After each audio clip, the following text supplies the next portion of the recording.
What happens to your body the moment you die? The heart stops. Not dramatically. Not with warning. It simply stops contracting. The electrical signal that has fired roughly 100,000 times every single day of your life goes silent. Blood stops moving. Oxygen stops reaching the brain. And what follows is one of the most documented, most studied, and most poorly understood sequences of events in all of biology. Here is what actually happens. Second by second. 0 seconds. The heart stops. Blood pressure collapses immediately. The brain, which consumes 20% of your body's oxygen despite being only 2% of your body weight, begins running out of fuel within seconds. 4 to 6 seconds.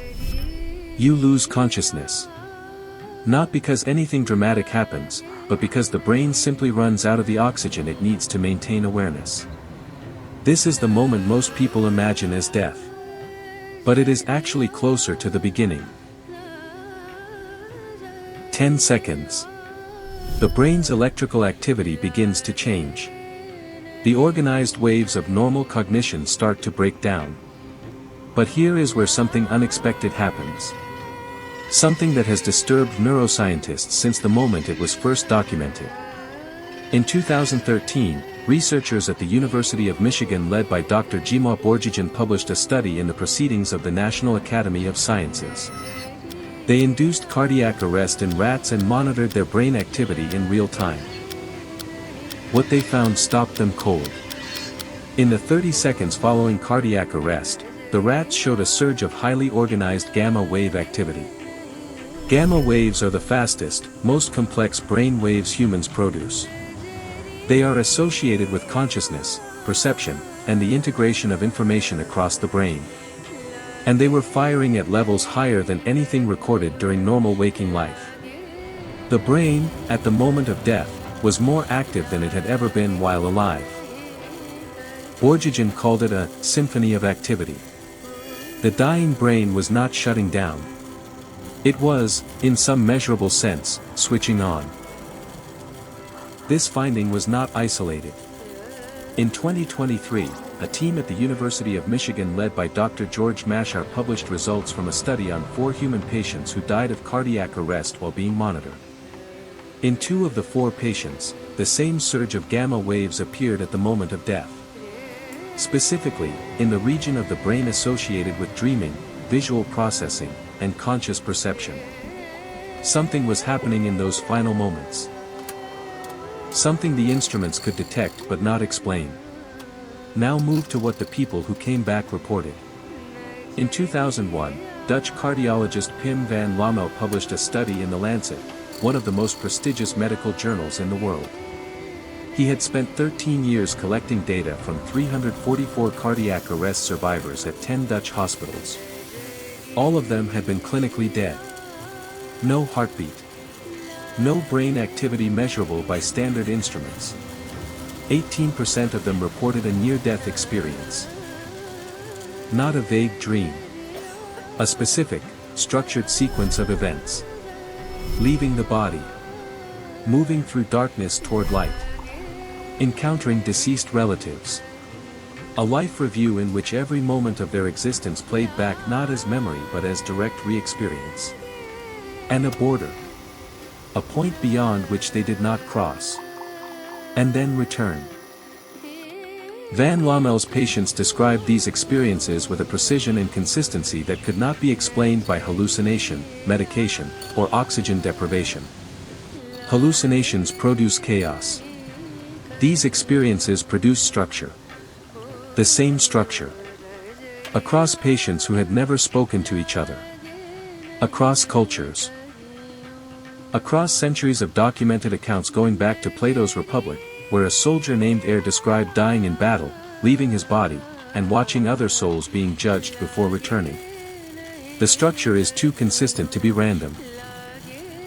Dr. Sam Parnia at NYU Langone Medical Center has spent decades studying what he calls recalled experience of death.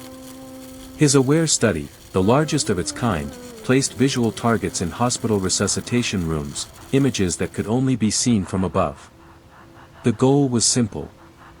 If consciousness genuinely leaves the body during cardiac arrest, some patients should be able to report seeing these targets from above during resuscitation.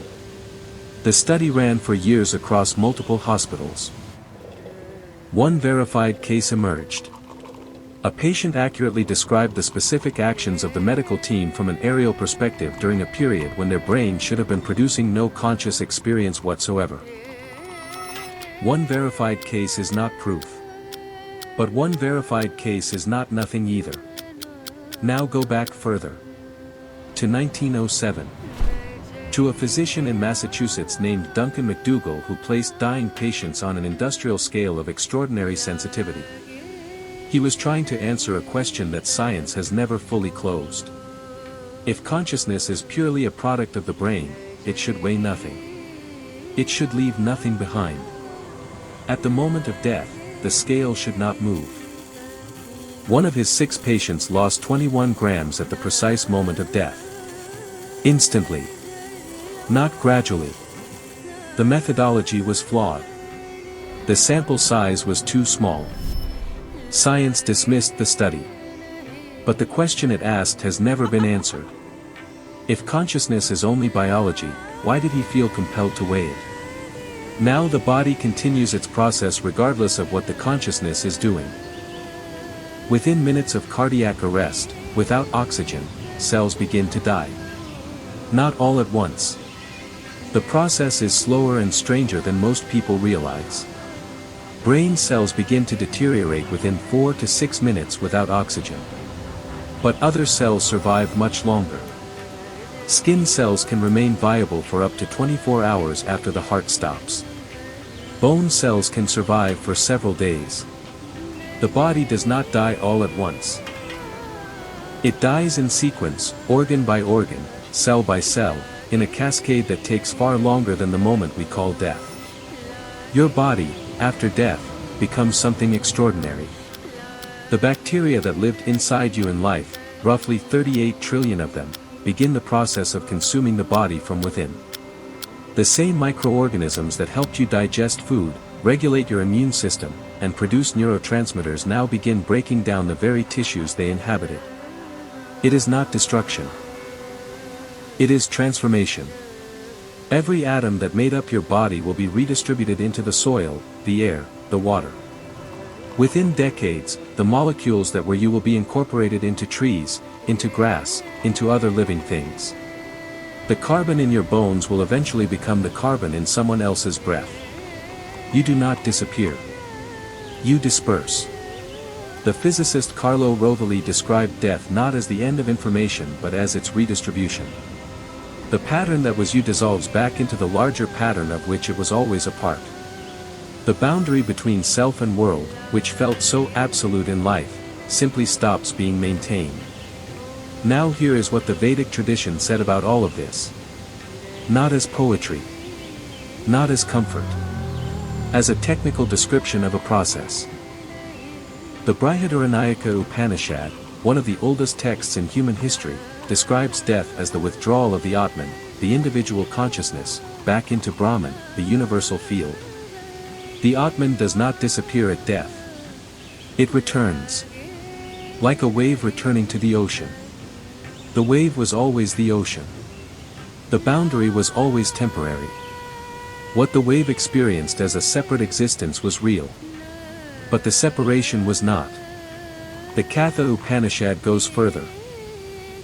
It describes the moment of death as the moment the individual field rejoins the universal field. The self does not end. The self expands until there is no edge. The dot, which had been contracting into individuality through a lifetime of experience, finally releases its boundary and becomes the field again. What Borjigin's rats showed in their gamma wave surge. What Van Lommel's cardiac arrest survivors described as the life review. What MacDougall felt compelled to measure in 1907. What Parnia's verified case suggested from above a resuscitation room. The Vedic tradition did not predict these findings. It documented the same phenomenon thousands of years earlier from the inside, through practitioners who had gone to the edge of that boundary consciously, in deep meditation, and reported back. The dying brain surges with more activity than it ever produced in life. The body disperses into everything. The boundary dissolves. The dot expands. This is not the end of the story. It is the end of one chapter of it. Tonight, somewhere, a heart will beat for the last time. And something will happen in the 30 seconds that follow that no instrument has yet fully explained. The same something that has been happening since the first human being drew their last breath on a dark plain somewhere in Africa 300,000 years ago. The same something that every tradition, every culture, every civilization has tried to name. One dot. One breath. One key.